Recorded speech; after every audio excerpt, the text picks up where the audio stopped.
Hello, my dear students. I welcome you in English class 9th standard. Yes, okay. This is our the first poem, and the poet name is Robert Frost, and the poem title is Road Not Taken. What is the meaning of road not taken? It means that this road or that road. यानी कि when you have the choice between the two, you have to select one. तो जो poet हैं वो यहाँ पे choice के बारे में बात कर रहे हैं. बच्चों, many times in our life, yes, such situations arise, yes, when we need to choose the between one, yes.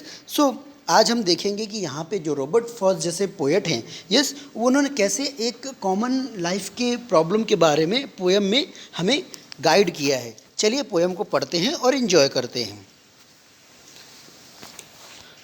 Two roads डाइवर्ज्ड in a yellow would. Diverge का मतलब होता है सेपरेट हो जाना, जैसे कि एक रास्ते पे आप खड़े हैं और वो दो भागों में डिवाइड हो गए हो, ऐसे. येलो वुड का मतलब है कि जो फॉरेस्ट था, जो जंगल था, वो पीले पत्तों से भरा हुआ था. यस, वहाँ पे जो भी पेड़ थे वो पीले पत्ते वाले थे. And sorry I could not travel both. Poet यहाँ रिग्रेट करता है, दुखी होता है कि वो दोनों पे तो नहीं चल सकता. And be one traveller long I stood. और वो एक पथिक है और वो ज़्यादा देर खड़ा भी नहीं हो सकता, उसको कोई ना कोई एक वे तो चूज़ करना ही पड़ेगा. And looked down one as far as I could to where it bent in the undergrowth. So poet basically यहाँ पे खड़े होके वो सोच रहा है कि दोनों में से वो किसको चुने. यस, वो दोनों को ही देखता है, दूर तक जहाँ तक देख सकता है. यस, उसको दोनों ही रास्तों पे झाड़ियाँ, छोटी छोटी झाड़ियाँ, बुशेस, वो सब नज़र आते हैं. अंडर ग्रोथ का मतलब है. यस, तो this was about the first stanza of the poem. पहले स्टेंजा में क्या दिया गया है? यस, कि in yellow forest there poet is standing and the two roads he is looking and he could not able to take the decision कि which he should prefer to go. Then now we will read the second stanza of the poem. Yes.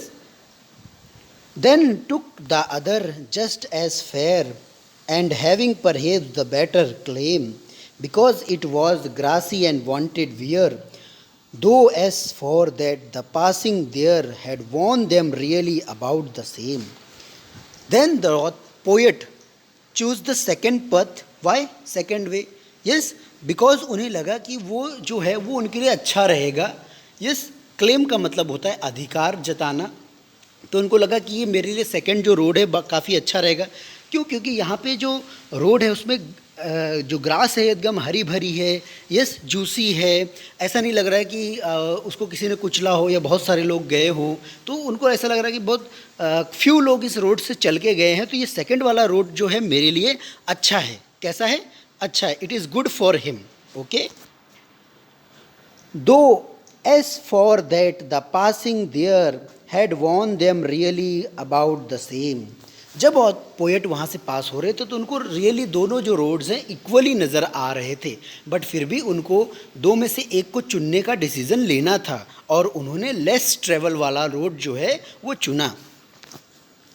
Now next stanza of the poem.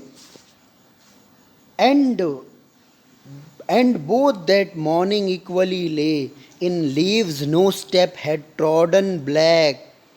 Oh, I kept the first for another day, yet knowing how way leads on to way, I doubted if I should ever come back.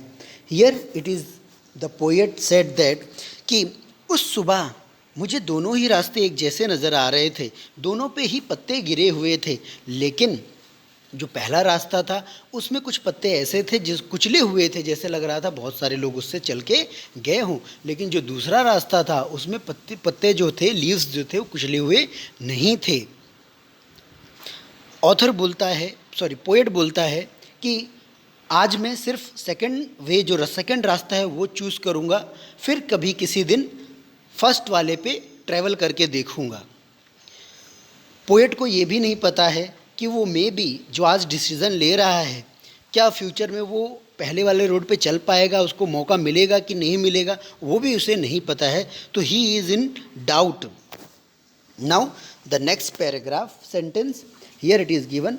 I shall be telling this with a sigh. मतलब साहित्य का मतलब है yes deep breath लेके, yes जैसे बोलते हैं ना गहरी सांस लेके, ऐसे।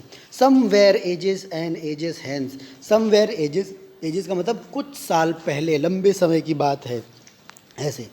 Two roads diverged in a wood and I, दो रास्ते आपस में अलग हो रहे थे और बीच में खड़ा था मैं। I took one less travelled by, और मैंने चुना जिस पे कम चले थे लोग उस रास्ते को। आज जो कुछ भी मैं हूँ बस उसी की वजह से मैं हूँ। तो really my dear student, this is a great poem written by the poet Robert Frost, yes, and this really helps in our practical life. Okay, you should also learn the moral from this, and और आप भी अपनी ज़िंदगी के problems को ऐसे ही solve करें। Okay प्यारे बच्चों।